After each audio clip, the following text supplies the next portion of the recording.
Continuamos, yo quiero volver al tema de la agresión a tiros de este alto mando del ACE en el sur del estado, especialmente en Tejupilco, porque se suponía que esa región ya estaba pacificada, que estaba tranquila, ya no se conocían actos de violencia, y de buenas a primeras resurge esto con una violencia extrema, incluso de grupos armados y contra una autoridad, alta autoridad policíaca.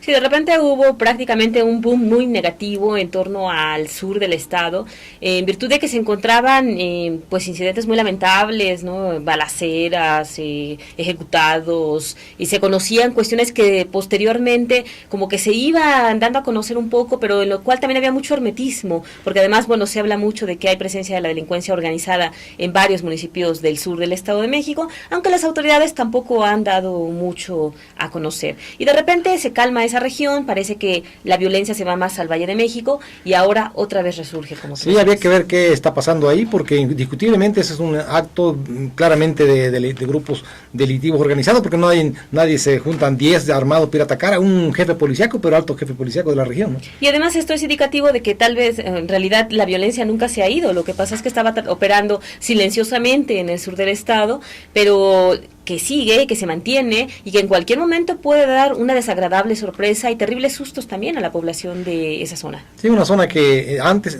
siempre ha habido violencia ahí, pero era otro tipo de violencia, generalmente de venganza familiar y rencillas, así que sí, también llegaban a derramamiento de sangre y se continuaban hasta exterminarse la familia, pero ahora es diferente, ahora es una violencia que tiene que ver con la cuestión del negocio ilícito de las drogas, ¿no? Y que mucho se dice también que tiene que ver pues por la cercanía, las fronteras con otras entidades, principalmente Guerrero, también por la zona que puede ser, ¿no? Sierra, que fácilmente se pueden esconder los grupos delictivos, y bueno, ahí también creo que sí ha faltado más información por parte de las autoridades. Me parece que en muchos casos se han preferido el silencio, la omisión, no decir nada, ¿no? Sí, porque la información sobre hechos violentos del crimen organizado se está dando más que nada en el Valle de Texcoco, que es región del oriente del Estado de México, ¿no? Y que también ahí culpan pues a la cercanía con el Distrito Federal. La cosa es que aquí, bueno, las autoridades siempre andan responsabilizando a los vecinos en lugar de preocuparse también por prevenir y, bueno, evitar este tipo de actos que finalmente sí están llegando al Estado de México, sea como sea. No, y debe además evitarse, combatirse, que prevenirse para que no se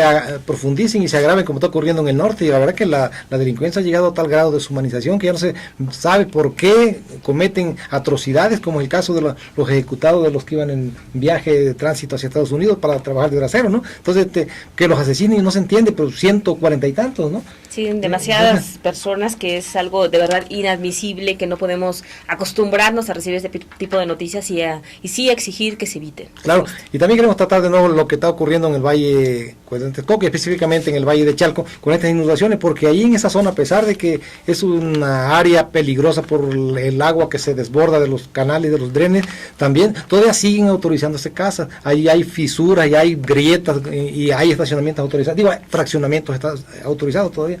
Sí, se ha sabido ya que hay muchísimas zonas de riesgo en las cuales no se podría construir. Las autoridades, después de hacer los dictámenes que la ley obliga, tendrían que señalar es que esta zona no es para hacer viviendas, porque puede haber una desgracia, puede ocurrir que con las lluvias se genere, no sé, derrumbes, que se abra la tierra, muchísimas cosas que lamentablemente parece que algunas autoridades, con tal de dar permisos, con tal de obtener también recursos y beneficios quizá de las empresas fraccionadoras, están permitiendo. Sí, yo creo que es una irresponsabilidad, porque indiscutiblemente son actos de corrupción, porque creo que dicen que le dan un dinero por cada casa que autorizan, y están autorizando en zonas donde no deben de construirse, porque no son aptas para uso habitacional, por dos cosas, por los riesgos que implican y porque también ya no hay agua, ¿no?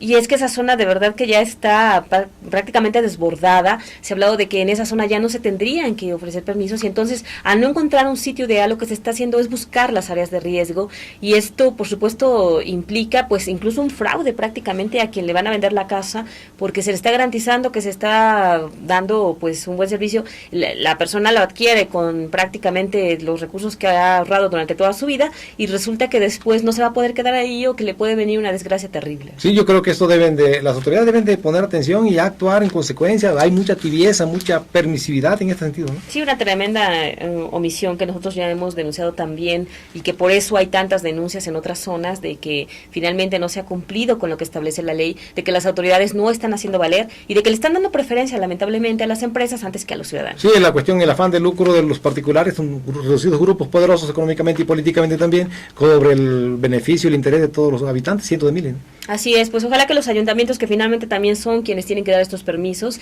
sean más responsables y eviten que se estén entregando este tipo de licencias. Pero bueno, el tiempo se nos ha acabado. Queremos agradecerle muchísimo que haya estado con nosotros, Macario. Buenas tardes. Buenas tardes, Rita. Buenas tardes y los esperamos en el siguiente programa.